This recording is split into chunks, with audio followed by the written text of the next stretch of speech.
Assalamualaikum warahmatullahi wabarakatuh. Hello everyone. Welcome back to my group presentation.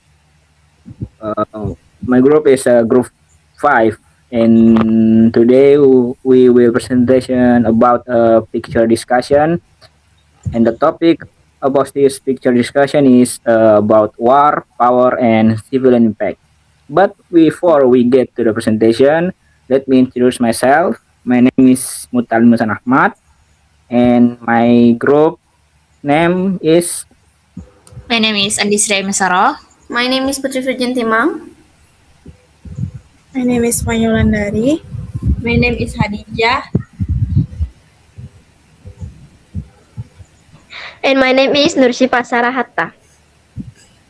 So let's start the presentation. So hello everyone. Today we are going to analyze a picture related to war. But I want to make one thing clear from the beginning. This is not just about describing an image. This is about questioning what we see, what we don't see, and why situations like this continue to happen. So as we go through this discussion, I want us to think critically, not only about the image itself, but about the systems and decisions behind it. Let's start with the description of the picture. Putri, you can start. From what I observe, this image shows a severely damaged environment, likely the result of an intense military attack.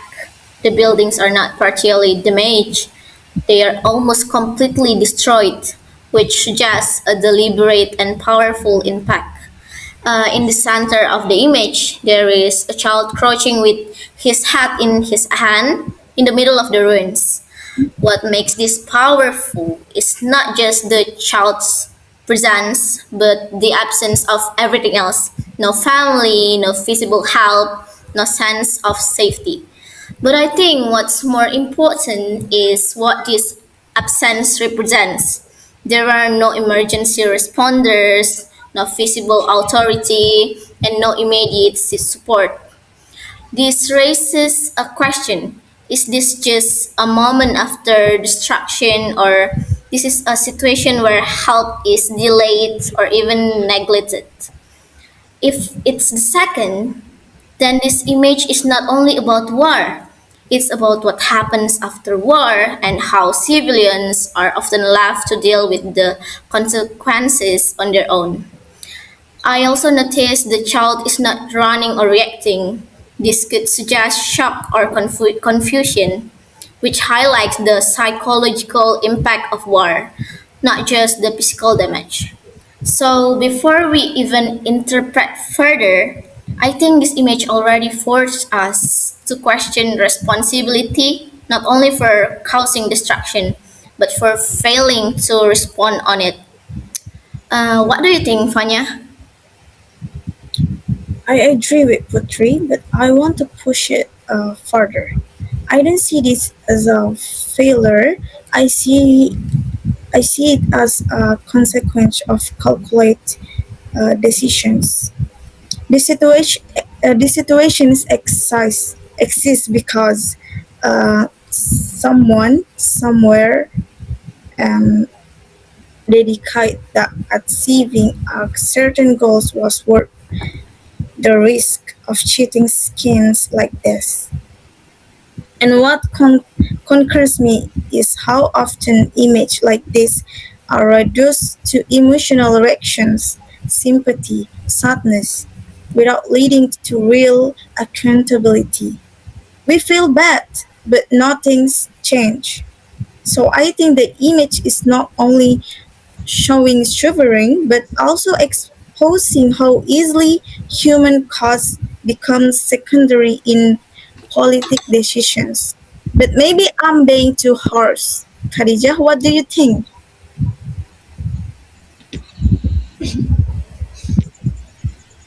I don't think you're being too harsh, but I think the issue is more complex.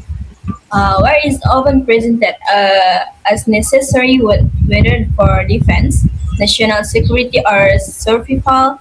This reason make it sound logical and even unavoidable. But when we look at the result, like in this image, it becomes difficult to reconcile that logic with the reality. So I think the real problem is not just individual decisions,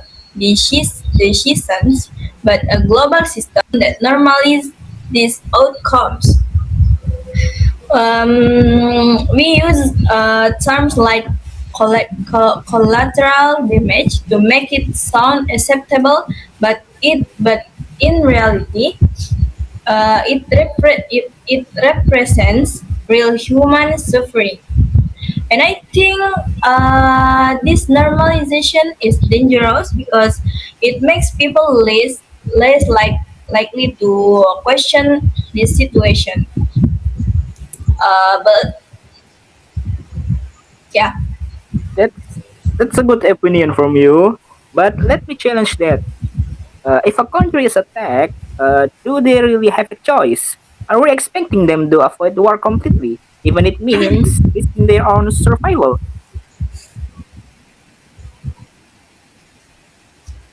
I'm not saying they should respond, but responding with war doesn't eliminate the moral problem. It transfers it. You protect your country, but civilians on both sides still suffer. So the question is not whether defense is necessary, but whether the methods used can ever be justified when the but when the outcome is the predictable. And I think we're still being too natural about this. Leaders just reach, they make strategic decisions, and they are fully aware of the consequences.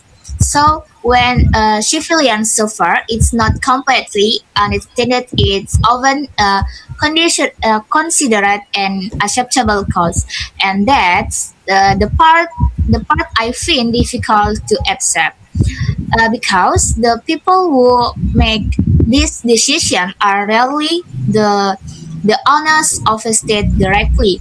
So instead of asking whether war is justified, maybe we shall ask why accountability is so limited. But that assumes leaders always have better options.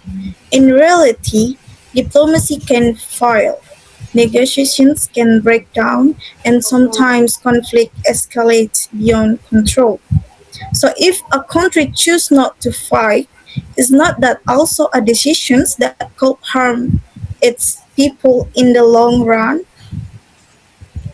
That's true, but I think that argument is often used too quickly. We say war is the last option, but in many cases it becomes the default response when other efforts are not fully explored. And once war begins, everything becomes a hazard to justify in the name of necessity. So maybe the real failure is not just in the decision to go to war, but in the failure to prevent it earlier. So, from both of your opinion, we are we saying that war is more about failure than necessity?